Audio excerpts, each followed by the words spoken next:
That is the unspent money from the previous financial year, together with this financial year, a total of 5.9 billion for development. That's an allocation for development only. First quarter performance, we only absorbed 1.7% of the resources allocated. Out of that money, I've told you 5.9 billion. The county government of Kisii has spent 79 million in 7 going to 8 months now, meaning the year is coming to an end. Year 2 of the H.E Arati Monda government of Kisii County. We are left with 4 months to the end of the financial year, with a challenge of spending 5.9 billion. We have spent our 8 months in the same financial year, spending only 79 million.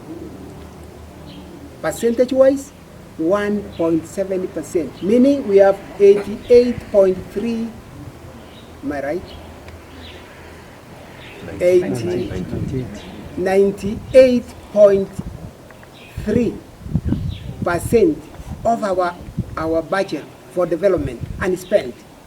If we took all our 8 months spending 78 million, or 1.7%. What miracle are we going to do in the next 4 months that we shall make the Kisii County people feel the effect of government near them, evolved system of government? We have the money. What is the problem?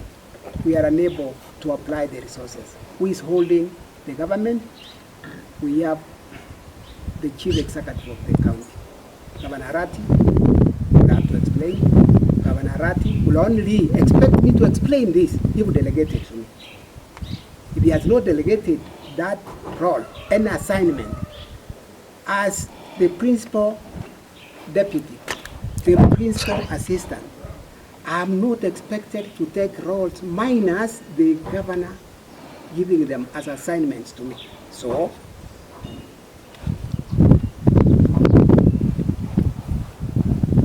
I move on. How do we do our business? And this I would mind that everybody here, and those who are capable of sending it to, if there are some who would send it to them, let them go there. The thing is, we are slowed down because if there is any procurement done by the county government, the officers who are charged with the duties of procurement in the county government will do a little paperwork. The rest of the approvals the files are taken to the governor's residence in Motonto to have the rest of the approvals done by the governor and the first lady.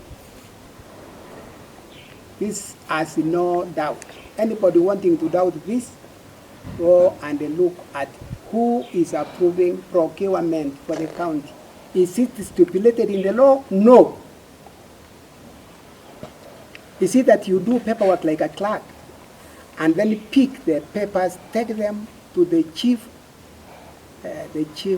executive